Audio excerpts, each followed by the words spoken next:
is India Global. I'm Gaurie Dwivedi. Let's kickstart the show with headlines this evening. First up, Israeli airstrikes target southern Beirut. Israel says that a very strong response to Iran is what it has vowed to undertake. Bangladesh recalls Indian envoy, 5 others as well. Yunus government orders a major diplomatic reshuffle. What happens to the New Delhi-Dhaka relationship, which continues to remain on the edge? Chinese Coast Guard enters the Arctic for the very first time. It holds joint patrol with Russia in the Arctic. Does this mean closer China-Russia relationship as far as naval outreach is concerned? India rejects the US Religious Freedom Report. India says that it's a biased organization with a clear political agenda. US CIRF peddles motivated narrative against India is the official response. Nepal, Bangladesh and India sign a power export agreement. This is a major thrust as far as the power sharing agreement in the neighborhood.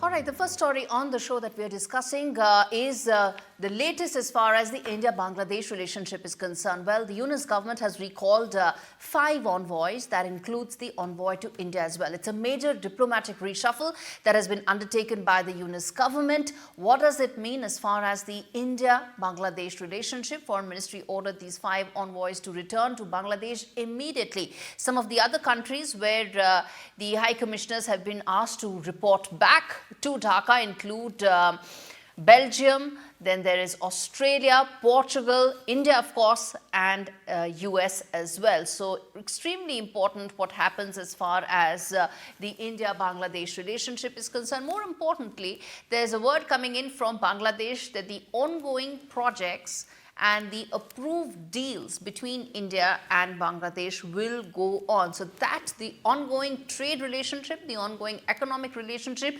will not be impacted is a word coming in from Bangladesh. But how does this reshuffle impact what is really a very testing time for the India-Bangladesh relationship is our big focus right now. Okay, let's open this up for our experts this evening. Ayanjeet Sen joins us as well as Dr. Asif Iqbal as well. Okay, Dr. Iqbal, let me start with you. How do you read these diplomatic reshuffle that has been undertaken by the Yunus government? How significant do you think it is? Well, I think the foreign ministry ordering all these envoys to come back are from these countries where the diaspora is very strong. The Bangladeshi diaspora is very strong. And especially in Portugal, I remember that there has been a parliamentary committee as well, which is very strong and which is very, very engaging with the diaspora. And I feel that the ambassadors who are being looked at as, political appointees, though they were not. But since, these forced resignations, they raise a fundamental question. If the country is repeating the same old patterns of appointing loyalists, just as they did in the previous government. And moreover, the vibrant Bangladeshi community, which is integrated in Portugal, Portugal has formed its first 10-member parliamentary group. And there has been a lot of engagements with that particular group. It's the same with India also. There's a huge diaspora here and UK and Brussels. So there has been very strong, engagements in those countries. And I think this is an indirect evidence that the interim government is very much aware of the roles played by the diaspora. Because these are the professionals from academia, business, engineering, IT, medicine, even cybersecurity. And these non-resident Bangladeshis have formed many associations abroad with Bangladeshis as members. And many of these associations are divided along our national political lines.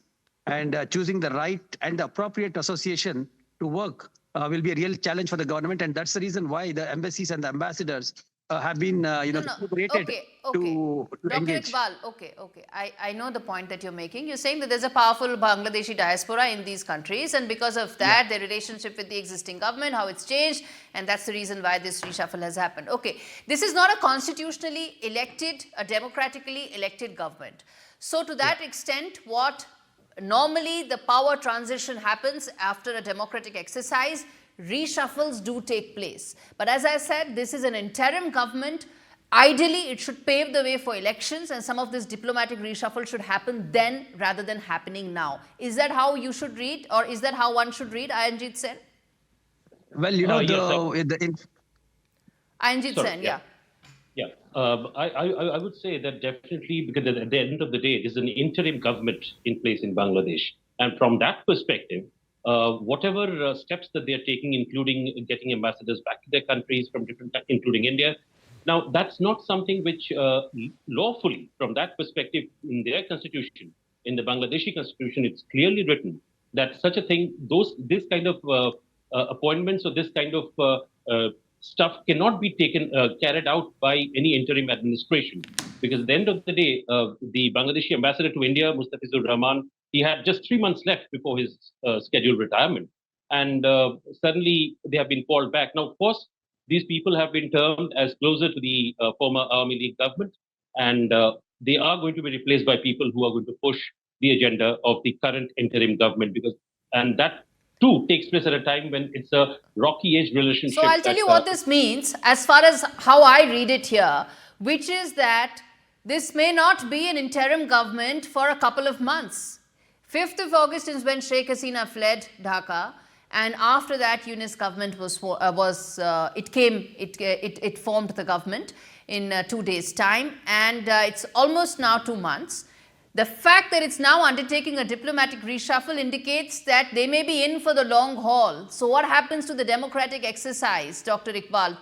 Talk to us about that, and then we come back and talk about the India-Dhaka relationship. But first, the fact that this indicates that it may be in for a long haul and it may not be just a couple of months. Well, what I feel is that, the previous government's romanticization of the Bangladeshis war of independence, even after 50 years, that was, by keeping the memory of the 1971 war alive, they reminded the nation of the great sacrifices made by their leaders. And I think the current party was identifying itself with the father's legacy. And one of the things is that they wanted to break that up and, wanted to see how, this whole thing, is changed, and this whole narrative is changed. And so that, people would understand that new government, even the interim government, has started taking some action.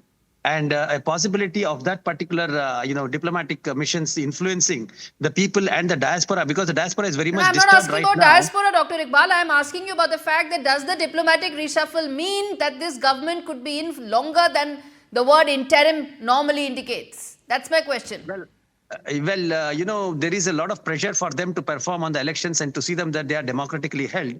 Maybe this is a kind of an emergency, situation that they have taken over, so that some immediate, urgent measures have been taken over for the, Bangladeshis.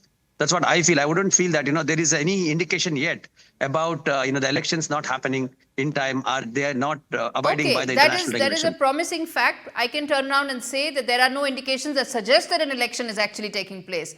But Ayanjit Sen, how does this impact the India-Bangladesh relationship in the wake of the sense one gets is, as I said, at the cost of repeating, diplomatic reshuffles normally are not the exercise undertaken by a government that is in for a couple of months, maybe even a year. These are exercises undertaken when a proper power transition takes place. How do you now view the New Delhi-Dhaka relationship? Well, I would just say that, these are clear, significant implications for Dhaka's foreign policy direction, which aligns with its new political agenda. And that's one reason why I would say, the current relations between India and Bangladesh stands at a place where Muhammad Tawheed Hussain, an advisor to the Bangladesh government, said that, both countries should have good working relationship. But at the same time, India is, in a way, just showing restraint. It's not kind of, it's beating around the bush, but it has not kind of come up with a clear agenda, because it's watching. At the end of the day, it's not an elected government in Bangladesh. We have to remember this.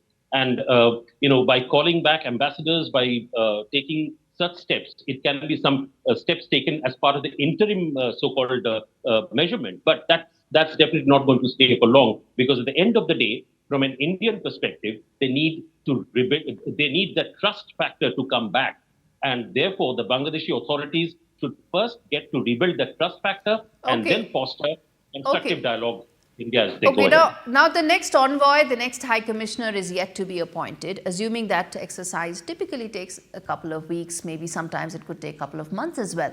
Then the next high commissioner is appointed, he presents his credentials, that process takes a bit of time. I want to understand from you, Dr. Iqbal, how do you then view the next 6-12 months as far as Bangladesh is concerned and the Bangladesh-India relationship is concerned in the backdrop of the fact that this may be longer than anticipated? Absolutely. Normally I would feel that there could be a charge d'affaires who's going to be at the hem of affairs here.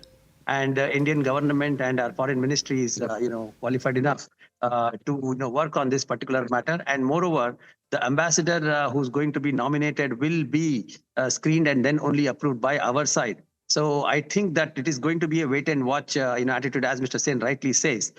Because there are a lot of other dynamics that are going to be happening, and the fact that we are going to be having various other engagements. Recently, the UNGA, the Prime Minister did not meet the interim administrator, Mr. Yunus.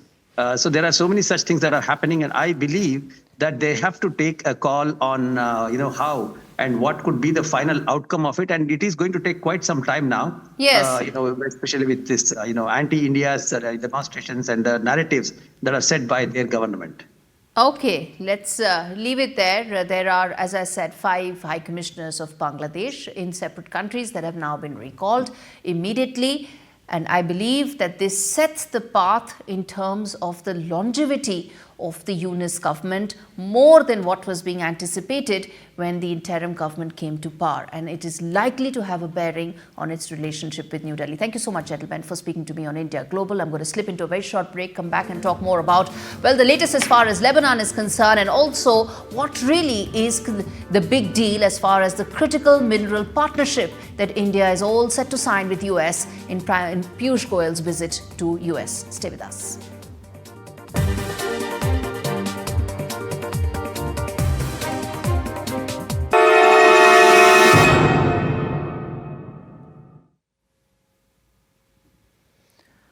All right, welcome back. You're watching India Global. A quick update for our viewers as far as the latest in Iran-Israel conflict. And now seems that nearly 2,000 people have been killed in these latest attacks, even as the world remains on the edge, not just West Asia, because there is a real danger that this fight, this conflict may possibly escalate. On your screens are some of those visuals. Some of them are those that took place in the last 48 hours, where West Asia remains on the edge. Israel has struck at the heart of Beirut. Rocket fire from Lebanon to Israel also continues, and Tel Aviv has said that airstrikes in Lebanon will continue, and Israel's fresh strikes have hit southern Lebanon, which is essentially the Hezbollah stronghold. It's actually a state within a state. Israel conducted airstrikes on central Beirut, and IDF, which is the Israeli Defense Forces, have said that they've eliminated the Hamas government chief in Gaza. Travel disruptions continue across West Asia. Iran has resumed flights after a brief suspension. Let's get Ghazali to wrap this all for us. Ghazali, explain to us why is this so important right now for India, for our viewers watching this on India Global. See, why it is significant for India, the first reason being that India has a very large diaspora in the Middle East, starting from Iran to Israel, Lebanon. In all these 3 regions which are under the conflict right now, Indians are residing, and that is why the External Affairs Ministry has also issued advisories for all the 3 regions. Now, beyond the diaspora connect, India is also heavily dependent for energy and gas and fuel from the Middle Eastern region, though India has diversified its partnership with Russia and other countries, but still, India still relies on Qatar and Kuwait and other major Arab players when it comes to fuel, oil prices, importing oil and fuel and natural gas from those countries. If it escalates, because right now only 3 countries are involved in this conflict, it is Iran, it is Lebanon and Israel, but if this conflict engages many more players who are yet quiet, but if they somehow are dragged into the conflict, it will start impacting the oil prices. And also, till now now for the last 1 year, India has been walking on a very tight rope when it comes to diplomacy by engaging with Iran as well and with Israel as well. But if the conflict drags further, then yet again there will be a question that what will be India's stand. Though India has been calling for a two-state solution for the Israel-Palestine conflict, but India also enjoys very good rapport with Iran. The same Iran which backs Houthis, who have become a menace in the for the maritime security in the Red Sea and Gulf of Aden. So India is still continues with its non-alignment kind of approach with multilateralism. But if the conflict continues and extends further, then it is a big challenge for India as well. Okay, thanks much, Mohammad Ghazali, for that update. We're going to keep a very close watch on that. But let's shift our focus on the second key debate or discussion rather we're having on India Global, which is the critical minerals pact that's likely to be signed when Piyush Goyal is the Commerce Minister is set to be in Washington. Now, this deal is significant for a variety of reasons. It could ensure the more robust supply chains. It could ensure that there is greater technological transfer, and most importantly, it would China-proof the supply chain. India has already identified 30 critical minerals in the last 1 year. Remember, every country can choose. Some have chosen as high as 69 as critical minerals. India has identified those 30 where it wants to ensure that its supply lines are not disrupted. The significance of this is exactly what we are focusing on and discussing in conversation with Professor Chintamani Mahapatra joining me on the broadcast. Professor Mahapatra, thank you so much for taking out the time. He's founder chairperson of the Kalinga Institute of Indo-Pac Studies. Sir, now this is an extremely significant pact that India will sign with US. Continuation, of course, of the deal and the broad agreement since last year. But the fact that it will be signed now, what is the significance? What does it pave the way for? Explain to our viewers, sir. Okay, the significance of this particular visit and signing of the agreement are the following. Number one, it is going to improve the trust factor in Indo-US relationship. Number two, it is very critical and important for India's future economic growth, which is dependent on technology, and large number of emerging technologies are dependent on the critical minerals. Now, out of 30 minerals that have been identified by India as critical, in the top 10, we are 100% dependent on other countries. And there are others where 50%, 90%, 60% dependence is there. So if you really want to become Atmanirbhar, then it is important that we must develop a kind of relationship with other countries so that we can ensure smooth, uninterrupted supply of critical minerals, which are important for our technological development in high-tech electronic system, in That's a very important point you made, that the 10 critical minerals, we are completely dependent for supply, for continuity of supply. And in the wake of any extra factors, our supply chains stand to get completely compromised. Now, talk to us, sir, that after signing this pact, where we'll have a certain visibility on the supply of these critical minerals, how does it change for our industries, whether it's electric vehicles, whether it's several others? Talk to us and explain how those industries stand to get impacted positively. No, there are three things. India has already joined what is known as the Mineral Supply Partnership with the United States. It is America-led. There are 14 countries. India joined last year. And the entire goal is going to facilitate supply, increase the supply of these critical minerals by sourcing it other than the concentrated areas like, for example, China. China happens to be a dominant supplier of many critical minerals, and now they're playing games. For example, there are two items like antimony. Antimony, they have put restrictions. They have. And now there are two other items like cobalt. They have produced so much that other countries are dissuaded from developing their own capability. So this is where these 14 member partner countries are going to leverage each other's complementary strength and ensure uninterrupted supply. So though this should be resilient. Professor Mahapatra, quickly, what you're saying is extremely important, and this has ramifications for our semiconductor ambitions as well. Explain to us briefly, sir, how much of a push it will be for our semiconductor aspirations. will be extremely important. Only recently, during our Prime Minister visit to Wilmington, when he met Joe Biden, the President of the United States, we signed an agreement where semiconductor fabrication plant is going to be established in India, and the chips is going to be sold to the American armed forces, the Allied armed forces, the Indian armed forces. This is going to be a very strong partnership between India and the US, and this is critical because China is playing games. Whenever it wants, Right. it supplies too much. Otherwise, it can put restrictions on. Absolutely. Yeah. Absolutely. Professor Mahapatra, thank you so much for taking out the time, explaining to us the significance of that pact, which is set to be signed when Commerce Minister Piyush Goyal will be in Washington in the next 1 or 2 days. Completely out of time on that discussion. Let's now quickly take a look at this very important and exclusive conversation that my colleague Vishnu Som had with the Jamaican Prime Minister. Prime Minister, I must ask you, since we are in a very difficult, challenging sort of situation around the world, you've seen what the situation in West Asia is. There appear to be so many differences right now, and a real worry that that entire war can sort of spiral out of control. Could you share your concerns on this situation?